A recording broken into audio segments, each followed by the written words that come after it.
Assalamualaikum warahmatullahi wabarakatuh. Kami dari kelompok 2 akan mempresentasikan hasil diskusi kami yang berjudul tentang teori lokasi. Sebelumnya, perkenalkan anggota kelompok kami.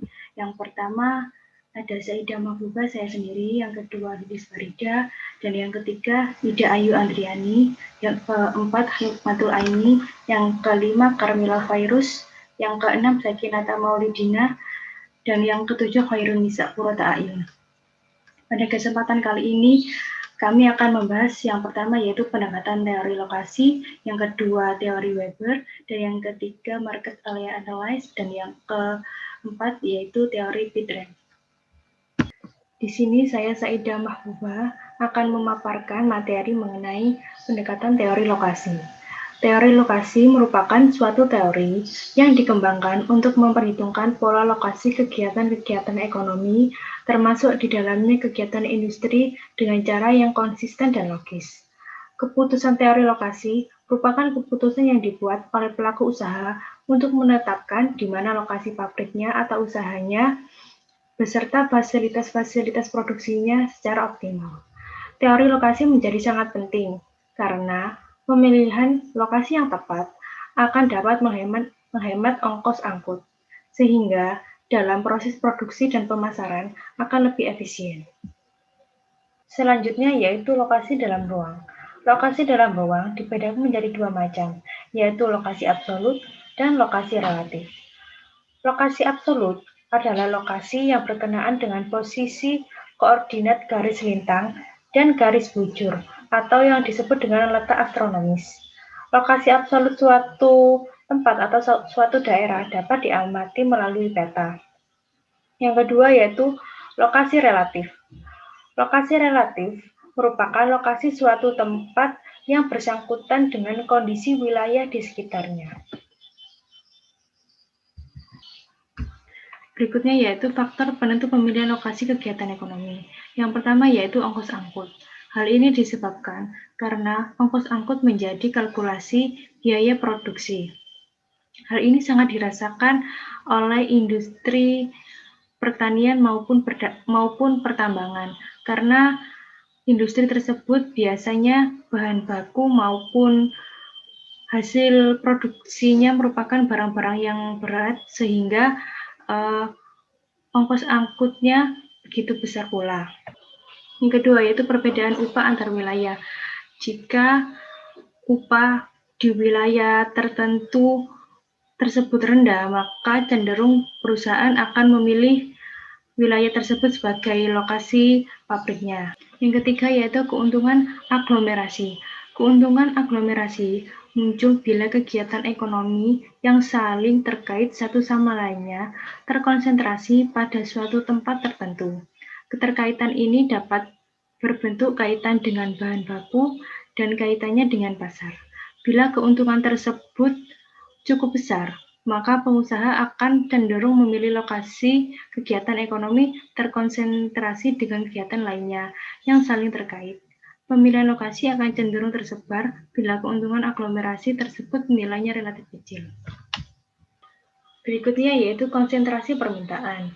Hal ini disebabkan jika perusahaan tersebut terletak di wilayah yang permintaannya cukup besar, maka diharapkan penjualannya akan meningkat. Berikutnya yaitu kompetisi antar wilayah. Kompetisi antar wilayah yang dimaksud yaitu adanya kompetitor yang menjual produk yang sama. Hal ini menjadi faktor penentu pemilihan lokasi kegiatan ekonomi karena jika dalam suatu wilayah tersebut kompetisinya sangat ketat, maka suatu perusahaan cenderung akan memilih daerah lain atau wilayah lain sebagai lokasi produksinya. Berikutnya yaitu harga dan sewa tanah. Jika harga dan sewa tanah relatif rendah, maka suatu pengusaha atau perusahaan akan memilih wilayah tersebut sebagai tempat produksinya atau pabriknya karena akan memperkecil biaya produksi. Nama saya Ida Ayu Andriani, NIM 030, akan melanjutkan presentasi dari teman saya. Teori lokasi Weber. Albert Weber tahun 1929 mempelopori pembentukan teori lokasi khususnya untuk kegiatan industri pengolahan atau yang biasa disebut manufaktur. Teori ini muncul pada masa revolusi industri di Jerman untuk membantu pemerintahan dalam menentukan lokasi yang baik dan ekonomis bagi pembangunan industri pengelolaan besi baja. Bahan baku yang diperlukan industri ini adalah biji besi dan batu bara yang terdapat di dua tempat yang berbeda atau biasa disebut localizing material. Sehingga untuk membawa ke lokasi pabrik untuk kegiatan produksi akan memerlukan ongkir angkut yang cukup besar. Weber memberikan analisis pemilihan lokasi yang paling optimal yang dapat memberikan ongkos angkut yang minimum. Kasus ruang dua dimensi. Untuk memudahkan pemahaman tentang teori lokasi Weber, pembahasan dimulai dengan kasus yang sederhana di mana ruang hanya bersifat satu dimensi. Dalam kasus ini, ruang hanyalah merupakan garis lurus yang menghubungkan dua tempat yaitu sumber bahan baku atau M dengan pasar atau C. Pemilihan lokasi industri dapat dilakukan pada kedua titik M dan C atau di antaranya. Seandainya perusahaan memilih lokasi di titik F, maka untuk membawa bahan baku ke pabrik perlu ditempuh jarak K. Sedangkan untuk membawa hasil produksi ke pasar akan menempuh jarak K bintang min K, di mana K bintang jarak antara titik M dan titik C, yang sudah tetap panjangnya konstan. Berdasarkan kondisi ini, maka yang dimaksud dengan ruang satu dimensi adalah seperti pada gambar. Berdasarkan teori Weber, pemilihan lokasi didasarkan pada prinsip biaya angkut minimum. Ini artinya bahwa lokasi optimal suatu perusahaan industri akan ditentukan berdasarkan ongkos angkut yang paling rendah yang harus dikeluarkan perusahaan guna memilih lokasi bersangkutan. Dalam hal ini diasumsikan bahwa tidak terdapat perbedaan upah buruh atau tempat dan tidak ada keuntungan aglomerasi bila lokasi berdekatan. Dengan mempertimbangkan asumsi ini dan didasarkan pada kondisi ruang satu dimensi pada gambar ini, ditemukan persamaan ongkir angkut bila berlokasi pada titik F. TK sama dengan KNX ditambah MQ K bintang min K, di mana K adalah ongkir angkut yang besarnya ditentukan oleh unsur jarak K. Sedangkan X adalah bahan baku input, Q hasil produksi output, N dan M sama dengan ongkos angkut bahan baku dan hasil produksi. Dengan demikian terlihat bahwa unsur pertama pada ruas kanan persamaan adalah ongkos angkut bahan baku dan unsur kedua adalah ongkos angkut bahan produksi. Di sini saya akan melanjutkan pembahasan mengenai teori lokasi yang disampaikan oleh Weber Alford. Sebelum masuk ke kasus ruang dua dimensi, di sini saya mau sedikit menambahkan mengenai konsep dari teori lokasi Weber. Seperti yang telah dijelaskan oleh teman saya tadi, bahwasanya teori lokasi ini didasarkan pada prinsip biaya minimum atau biasanya itu dinamakan dengan the least cost location untuk menentukan lokasi yang optimal pada industri manufaktur. Nah, lokasi optimal yang dimaksud Weber di sini adalah tempat di mana produksi barang dan juga harga ongkos angkutnya itu merupakan yang paling kecil, sehingga nanti perusahaan tersebut dapat memperoleh keuntungan yang maksimal. Nah, kenapa teori lokasi ini sangat baik untuk diterapkan dalam perusahaan manufaktur karena pada dasarnya menurut Weber ada 3 penentu variabel utama dalam menentukan harga suatu produk, yaitu yang pertama biaya transportasi, yang kedua biaya upah, dan yang ketiga adalah faktor aglomerasi. Nah, ketiga variabel tersebut ketika kita terapkan dalam konsep teori lokasinya Weber, maka perusahaan tentu dapat menekan biaya serta memperoleh harga yang optimal pada penjualan dan berakibat pada keuntungan yang lebih maksimal. Nah, dalam kasus ruang 2 dimensi di sini terdapat teori Weber yang sangat terkenal.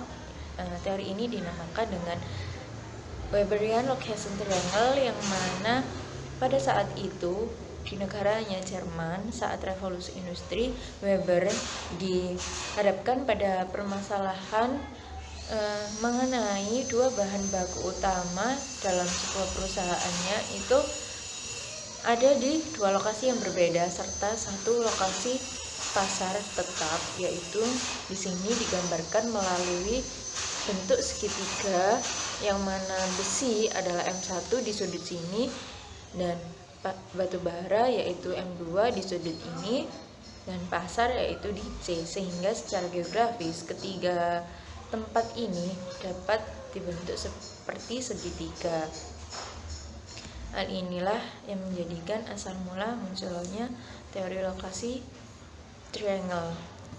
Nah, dalam kasus tersebut kita dapat menarik sebuah persamaan seperti yang tertera pada slide, yaitu TK sama dengan Q dalam kurung KA1 A1 N1 plus K2 A2 N2 plus M kali K3. Nah, K di sini maksudnya adalah jarak, A yaitu bahan baku, dan M adalah ongkos angkut. Ketika kita masukkan semuanya ke dalam persamaan ini, maka nanti kita dapat memperoleh 4 alternatif lokasi optimal, yaitu yang pertama, ketika A1 N1-nya itu lebih besar daripada A2 N2 plus M, maka lokasi optimalnya harusnya adalah berada di M1 karena X1-nya itu lebih dominan. X1 di sini kita contohkan dalam kasus Weber tadi yaitu besi. Berarti lokasi optimalnya adalah di besi. Lalu yang kedua, A2 N2 lebih besar daripada A1 N1 plus M. Berarti lokasi optimal di sini menunjukkan bahwa batu bara itu lebih dominan sehingga lokasi optimalnya adalah di M2. Lanjut, ketika M lebih besar dari A1 N1 plus A2 N2, maka lokasi optimal pada perusahaan tersebut adalah di C karena hasilnya menunjukkan bahwa hasil produk itu lebih dominan daripada dua bahan baku tadi. Lalu yang keempat adalah M sama dengan A1 N1 plus A2 N2, yaitu lokasi optimalnya adalah di tengah karena pada saat ini lokasi antara dua bahan baku dan juga pasarnya itu. Selanjutnya, market area analysis, spatial monopoly power. Teori ini dikemukakan oleh August Schloss tahun 1940 tentang teori lokasi, yaitu market area. Schloss merupakan seorang ekonom Jerman yang dikenal karena kontribusinya terhadap ilmu pengetahuan regional dan ekonomi perkotaan. Beliau ini juga menerbitkan buku yang berjudul Economic of Location di tahun 1939. Teori market area ini didasarkan pada analisa pemilihan lokasi optimal pada luas pasar yang dapat dikuasai dan kompetensi antar tempat. Berdasarkan pandangan ini, sebuah perusahaan akan memilih suatu tempat sebagai lokasi yang optimal berdasarkan kekuatan persaingan antar tempat dan luas pasar yang dikuasai. Dengan demikian, terlihat bahwa permintaan dan penawaran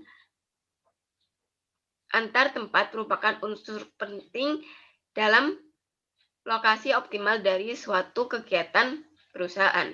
Jadi, ketika suatu perusahaan dapat menguasai wilayah pasar terluas, maka perusahaan tersebut akan mendapatkan keuntungan yang banyak. Nah, suatu produksi atau lokasi produksi, unit-unit produksi itu umumnya kan ada di pusat pasar. Maka perusahaan akan memilih lokasi di mana tempat itu terdapat permintaan yang maksimum. Nah, dalam teorinya juga dikatakan lokasi penjualan sangat berpengaruh terhadap jumlah konsumen yang digarap. Semakin jauh dari tempat penjual, konsumen semakin enggan membeli karena ada biaya transportasi untuk mendatangi tempat penjual semakin mahal. Produsen harus memilih lokasi yang menghasilkan penjualan terbesar yang identik dengan penerimaan terbesar. Nah, namun dalam pandangan LOS ini, saat ini banyak pemerintah kota yang melarang adanya lokasi industri di dalam kota. Makanya dialihkan ke pinggir kota atau bahkan luar kota. Tapi tetap membuka kantor pemasaran di dalam kota. Artinya industri itu meskipun ada di pinggir kota atau luar kota, tetap merupakan bagian dari kegiatan kota. Karena perusahaan tersebut memanfaatkan range wilayah pengaruh dari wilayah dalam kota tersebut. Berikutnya yaitu asumsi dasar dari teori market area. Yang pertama, konsumen tersebar secara relatif merata. Lalu produk bersifat homogen, sehingga nantinya persaingan akan sangat ditentukan oleh harga dan juga ongkos angkut. Ketiga yaitu ongkos angkut yang relatif sama. Selanjutnya, adapun pemilihan lokasi perusahaan pada ruang garis lurus, di sini kita asumsikan terdapat pedagang A dan pedagang B yang sama-sama menjual ikan. Nah, jika awalnya hanya terdapat pedagang A yang menjual ikan, maka konsumen akan mau tidak mau untuk membeli ikan di pedagang A. Tetapi kemudian muncul pedagang B yang menjual ikan pula di ujung daerah. Pedagang A di ujung kiri dan pedagang A di ujung kanan. Maka disinilah permasalahan lokasi pasar akan muncul. Masyarakat akan lebih memilih untuk membeli di lokasi yang relatif dekat. Apabila jarak ke pedagang A lebih dekat, maka masyarakat akan membeli ikan di pedagang A. Apabila jarak ke lokasi penjualan pedagang B lebih dekat, maka akan lebih memilih ke pedagang B. Nah, selanjutnya pada tahap kedua ini, pedagang A tidak tinggal diam. Dia melakukan cara untuk dapat memperluas pasarnya dan untuk memperoleh keuntungan yang lebih besar dengan cara mendorong gerobaknya jauh mendekati ke pedagang B sehingga diperoleh luas pasar yang diinginkan. Lalu pada tahap 3, pedagang B juga tidak tinggal diam. Dia mendorong gerobaknya melewati pedagang A sehingga keadaan berubah berbalik menjadi pedagang B yang lebih menguasai pasar. Dan begitu seterusnya, antara pedagang A dan pedagang B ini akan saling berebut luas pasar. Sehingga dibutuhkan lokasi keseimbangan atau equilibrium antara kedua pedagang yang nantinya dapat memuaskan kedua belah pihak. Sehingga kedua pedagang ini bergeser ke lokasi tengah atau seperti yang terlihat pada tahap 4 tersebut. Namun, keadaan tersebut akan merugikan masyarakat yang rumahnya berada di lokasi ujung. Dia harus mengeluarkan ongkos angkut yang relatif besar untuk dapat beli di pedagang A maupun pedagang B, sehingga pedagang A dan pedagang B ini bergeser masing-masing ke tengah agar semua masyarakat dapat menjangkau untuk membeli di masing-masing pedagang A dan pedagang B dengan jarak dan lokasi yang kurang lebih relatif sama. Seperti itu. Teori Pitren. Pengertian teori Pitren. Teori Pitren merupakan kelompok teori lokasi yang berdasarkan analisa pemilihan lokasi kegiatan ekonomi pada kemampuan membayar harga tanah yang berbeda dengan harga pasar tanah. Berdasarkan hal ini, lokasi kegiatan ekonomi ditentukan oleh nilai Pitren yang tinggi. Teori lokasi ini dipelopori oleh von Thunen pada abad ke-19, tahun 1854 di Jerman.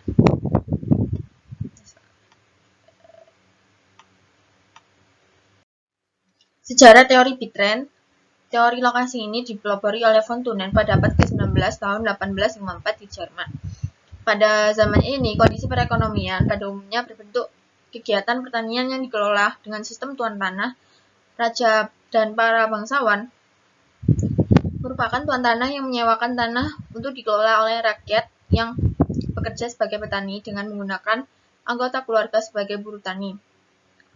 Struktur ruang pada waktu itu umumnya bersifat monosentrik, yang dimana pada setiap wilayah merupakan daerah pertanian dalam arti luas. Petani bertempat tinggal secara tersebar di wilayah ini, melakukan kegiatan pertanian untuk menghasilkan komoditi yang dapat dikonsumsi sendiri atau untuk dijual. Struktur ruang yang bersifat monosentrik dapat dilihat pada gambar 2.1, yang dimana dalam kenyataan struktur ruang monosentrik tersebut dapat sedikit bervariasi dan bahkan ada kalanya bersifat multisentrik.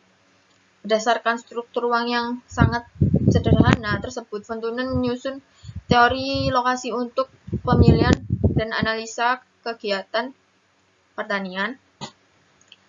Faktor utama yang menentukan pemilihan lokasi atau penggunaan tanah adalah tinggi rendahnya sewa tanah.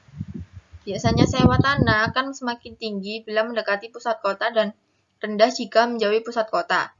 Pitren ditentukan oleh besarnya hasil produksi yang diperoleh dari biaya-biaya yang harus dikeluarkan baik untuk kegiatan produksi maupun ongkos angkut hasil produksi ke pasar. Kasus 1 jenis tanaman. Analisa dimulai dari tujuan utama kegiatan pertanian yang dikelola secara swasta, yaitu untuk mencari keuntungan yang maksimum. Sehubungan dengan hal ini, maka analisa akan dimulai dengan fungsi keuntungan yang dapat ditulis sebagai berikut. Dengan penjelasan Q, jumlah produksi komoditi pertanian yang dapat dihasilkan per unit, P dan A masing-masingnya adalah harga produk dan biaya produksi rata-rata per unit, TK dan RK masing-masingnya adalah ongkos, angkut, dan sewa tanah yang keduanya dipengaruhi oleh jauh dekatnya ke pasar. Dengan mengasumsikan bahwa pasar bersifat kompetitif, dalam jangka pendek keuntungan akan cenderung positif karena pada saat itu belum banyak saingan yang menanam komoditi yang sama. Kondisi ini akan merangsang pengusaha lain untuk menanam modal dalam usaha ini karena keuntungan yang cukup besar. Akibatnya, tingkat keuntungan yang cenderung menurun, sehingga dalam jangka panjang akan tercapai kondisi equilibrium di mana keuntungan menjadi nol. Dengan demikian, maka fungsinya adalah sebagai berikut. RK adalah Pitren yang menunjukkan kemampuan untuk membayar sewa tanah dari hasil pemanfaatan tanah yang bersangkutan. Ini adalah grafik penentuan lokasi kegiatan pertanian dan kelayakan penggunaan lahan. Dalam keadaan keseimbangan atau equilibrium, Pitren akan cenderung sama dengan land rent atau R kali K sama dengan RK. Karena R kali K lebih besar dari RK, berarti keuntungan yang dapat diperoleh dalam penanaman suatu komoditi masih sangat besar, sehingga akan mendorong pengusaha lain untuk ikut menanam komoditi yang bersangkutan. Jika penawaran komoditi produk usaha tersebut semakin meningkat, maka produk tersebut makin banyak di pasaran, sehingga harga akan cenderung menurun. Tingkat keuntungan Pitren akan menurun dalam jangka panjang, R kali K sama dengan RK. Sebaliknya akan terjadi apabila R kali K kurang dari RK. Kasus 2 tanaman. Mari kita ambil 2 kasus jenis tanaman yang dapat ditanam di sebidang lahan. Dengan begitu, persamaan Pitren pada persamaan 2.2 menjadi seperti ini. Dengan demikian, keadaan seimbang. Lontunan bahwa sebidang lahan akan ditanami dengan komoditi yang fitrenya tinggi. Dengan begitu, bila R1 kali K lebih besar dari R2 kali K, lahan tersebut layak ditanami dengan tanaman buah. Ini adalah grafik 2.2 mempresentasikan penentuan lokasi kegiatan pertanian untuk kasus dua jenis tanaman. Kurva R1 kali K menunjukkan kurva bitren tanaman 1, sedangkan R2 kali K adalah kurva bitren untuk tanaman 2. Titik potong S menunjukkan kondisi di mana bitren dari kedua tanaman tersebut sama. Karena itu, lahan dimulai dari titik 0 sampai dengan titik K. Layak ditanami dengan tanaman 1 karena tanaman ini mempunyai bitren yang lebih besar. Sedangkan lahan yang dimulai dari titik K sampai dengan titik D akan layak ditanami dengan tanaman 2 karena bitren tanaman ini lebih besar. Akan tetapi, mulai dari titik D ke kanan, lahan ini tidak akan ditanami atau kosong, karena bitrennya sudah sama dengan 0 sehingga tidak akan memberikan keuntungan apapun bagi pengusaha.